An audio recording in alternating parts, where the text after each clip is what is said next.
ಕೇಡ್ಗಾಲಕ್ಕೆ ನಾಯಿ ಮೊಟ್ಟೆ ಇಕ್ಕಿದ್ರು ಅನ್ನಂಗೆ ಆಯ್ತು ಇವತ್ತು. ಯಾಕೆ ಈ ಮಾತು ಹೇಳ್ತಾ ಇದ್ದೀನಿ ಅಂದರೆ, ನಮಸ್ತೆ ಕೃಷಿ ಮಿತ್ರರೇ, ಫುಲ್ಲು ವಿಡಿಯೋ ನೋಡಿದ್ರೆ ಗೊತ್ತಾಗುತ್ತೆ. ಮಳೆ ಬರ್ದಂಗೆ ಇತ್ತು, ಮಳೆ ಬಂದೇ ಬಿಡ್ತು. ಹೊಲದಲ್ಲಿ ಹುಲ್ಲು ಕಡ್ಸಿಕ್ಕಿದ್ದು ತರಬೇಕು ಅಂತ ಹೇಳಿ ಮಂಚಿಗೆ ಎಲ್ಲ ರೆಡಿ ಮಾಡಿ, ಮಳೆ ಬಂದಿದ್ದು ನೋಡಿ ಭಯನೇ ಆಗೋಯ್ತು. ತುಕ್ಕಿಡಿದ್ರೆ ಹುಲ್ಲೆಲ್ಲ ಹಾಳಾಗುತ್ತೆ ಮಳೆ ಬಂದರೆ ಅಂತ. ಸ್ವಲ್ಪ ಬಂದು ನಿಂತೋಯ್ತು. ನಾವು ಹೊಸ ವರ್ಷ ಏನು ಆಚರಿಸಲ್ಲ, ನಮಗೆ ರೈತರುಗಳಿಗೆ ಹಿಂದೂಗಳಿಗಿರೋದೇ ಯುಗಾದಿ ಹಬ್ಬ. ಹಂಗೂ ನಮ್ಮ ಮನೆಯವರು ವಿಶ್ ಮಾಡಿದ್ರು. ಹೊಸ ವರ್ಷದ ಶುಭಾಶಯಗಳು. ನಿಮಗೂ ಅಷ್ಟೇ ಹೊಸ ವರ್ಷದ ಶುಭಾಶಯಗಳು. ದೇವರು ಆಯುಸ್ಸು ಆರೋಗ್ಯ ಎಲ್ಲ ಚೆನ್ನಾಗಿ ಕೊಟ್ಟು ಕಾಪಾಡಲಿ. ಇದೇ ಥರ ಮನೆ ಕೆಲಸ ತೋಟ ಕೆಲಸ ಚೆನ್ನಾಗಿ ಮಾಡ್ಕೊಂಡು ಚೆನ್ನಾಗಿದೆ. ನಮ್ಮನೆಯವರು ಹುಲ್ ತರಕ್ಕೆ ಹೋಗಬೇಕು ಬೇಗ ಅಂದ್ಬಿಟ್ಟು ಎತ್ಗಳಿಗೆಲ್ಲ ಬೇಗನೆ ತಿಂಡಿ ಇಟ್ಟು ಮತ್ತು 2 ಎತ್ತುಗಳ್ನು ವಾಕ್ ಕರ್ಕೊಂಡೋದ್ರು. ಅದು ಜಂಪ್ ಮಾಡಿದ್ದು ನೋಡಿ ತುಂಬಾ ಖುಷಿ ಆಯಿತು ಎತ್ತು. ಆಮೇಲೆ ವಾಕೆಲ್ಲ ಹೋಗಿ ಕರ್ಕೊಂಬಂದು ಮೈಯೆಲ್ಲ ಉಜ್ಜಿ ಸವರಿ ಆಚೆ ಕಟ್ಟಾಕಿದ್ರು. ಆದರೂ ಸ್ವಲ್ಪ ಮೋಡ ಇತ್ತು, ಭಯ ಇತ್ತು, ಮಳೆ ಬಂದುಬಿಟ್ರೆ ಫುಲ್ಲು ಹುಲ್ಲು ನೆಂದೋಗುತ್ತಲ್ಲ, ಬೇಗ ತರಬೇಕು ಅಂತ.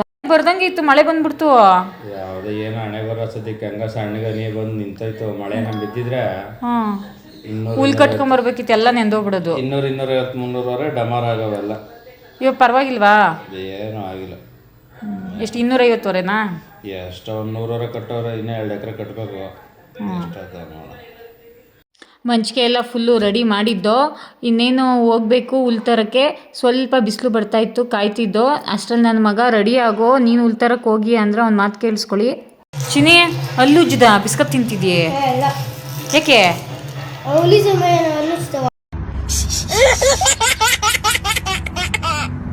ಟಿಫನ್ ಇವತ್ತು ಪಲಾವು ಕೇಸರಿ ಬಾತ್ ಮಾಡಿದ್ದೆ. ಎಲ್ಲರೂ ಟಿಫನ್ ಮಾಡಿಕೊಂಡು ಹೊಲ್ಟ್ರು ಇನ್ನೇನು ಹುಲ್ ತರಕ್ಕೆ. ಹೊಲ್ಟ್ರು. ಹುಷಾರಾ?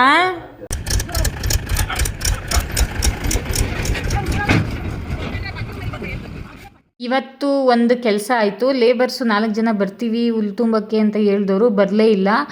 ಅದಕ್ಕಾಗಿ ನಮ್ಮ ಮನೆಯವರು ಒಂದು ಲೋಡ್ ತಂದ ಮೇಲೆ ನಮ್ಮ ಅತ್ತೆನ ಕರೆದ್ರು, ಬರ್ರಿ ನೀವು ಎಷ್ಟಾಗುತ್ತೋ ಅಷ್ಟು ಎತ್ತಾಕ್ರಿ, ನಮಗೆ ಎತ್ತರಿ, ನಾವು ಟ್ಯಾಕ್ಟ್ರಿಗೆ ಹಾಕ್ತೀವಿ, ಸ್ವಲ್ಪ ಹೆಲ್ಪ್ ಆಗುತ್ತೆ ಅಂತ ಹೇಳಿದ್ರು. ಹಂಗಾಗಿ ನಾನು ನಮ್ಮ ಅತ್ತೆ ಹೊರಟು ಹೋದೋ.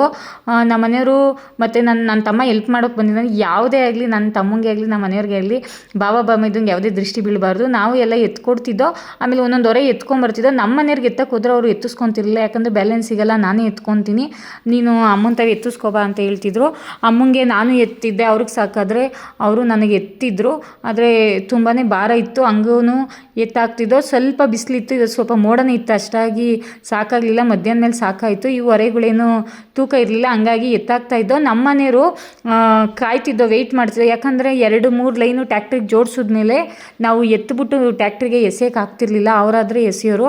ಅವ್ರಿಗೆ ವೆಯ್ಟ್ ಮಾಡಿ ನಾವು 3 ಜನನೂ ಆಮೇಲೆ ಅವರು ಎತ್ತಿ ಟ್ಯಾಕ್ಟ್ರಿಗೆ ಎಸೆದ್ಮೇಲೆ ನಮ್ಮವರೇನೋ ಇಸ್ಕೊಂಡು ಎಸಿತಿದ್ರು. ಆಮೇಲೆ ಟ್ಯಾಕ್ಟ್ರಿ ಲೋಡ್ ಮಾಡ್ಕೊಂಬರ್ತಿದ್ದೆ. ಎಲ್ಲರೂ ಕೇಳ್ತೀರಾ, ಅಕ್ಕ ನೀವು ಎಷ್ಟು ಹೊರೆ ತೊಗೊಂಡ್ರಿ ಮತ್ತು ಎಷ್ಟು ಅಮೌಂಟು ಎಲ್ಲಿ ತೊಗೊಂಡ್ರಿ ಅಂತ ಎಲ್ಲ ಕೇಳ್ತೀರಾ. ಇದಕ್ಕೆಲ್ಲ ಆನ್ಸರು ನೆಕ್ಸ್ಟ್ ವೀಡಿಯೋದಲ್ಲಿ ಅಪ್ಲೋಡ್ ಮಾಡ್ತೀನಿ. ಯಾಕಂದರೆ ಒಂದೇ ವೀಡಿಯೋದಲ್ಲಿ ಅಪ್ಲೋಡ್ ಮಾಡೋಕ್ಕಾಗಲ್ಲ, ಹಂಗಾಗಿ ಮಾಡಿಲ್ಲ. ನೆಕ್ಸ್ಟ್ ವೀಡಿಯೋದಲ್ಲಿ ಅಪ್ಲೋಡ್ ಮಾಡ್ತೀನಿ.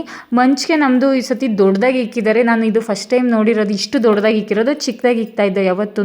ಈ ಸತಿ ಜಾಸ್ತಿ ಹೊರೆಗಳು ತೊಗೊಂಡೋಗಿರೋದ್ರಿಂದ ಜಾಸ್ತಿನೇ ಇಟ್ಟಿದ್ದೀವಿ. ಹೊರೆ ಹಾಕೋವಾಗ ಅಡ್ಡನೇ ಬಂದ್ಬಿಟ್ಟ ನನ್ನ ಮಗ ಹೇಳಿದ ಮಾತು ಕೇಳೋದೇ ಇಲ್ಲ. ಆಮೇಲೆ ರೆಡಿ ಮಾಡ್ತಿದ್ದಾರೆ. ಮುಕ್ಕಾಲು ಭಾಗ ರೆಡಿ ಆಯಿತು. ಅಕ್ಕಪಕ್ಕದವ್ರು ಅನ್ಬೋದು, ಏನು ಇಷ್ಟೊಂದು ಹೊರೆ ತಂದುಬಿಟ್ಟಿದ್ದಾರೆ ಅಂತ ಅಂತಾರೆ. ಆದರೂ ಪರವಾಗಿಲ್ಲ, ನಮ್ಮ ಇಷ್ಟ, ನಮ್ಮಿದು. ನಮ್ಮನೆಯವರು ವರ್ಷಕ್ಕೆ ಒಂದೇ ಸರಿ ತರೋದು. ನನಗೆ ಕೆಲಸ ಜಾಸ್ತಿ ಇದೆ, ಅಗ್ಲಗ್ಲ ತರೋಕ್ಕಾಗಲ್ಲ ಅಂತ ಹೇಳ್ತಿದ್ರು.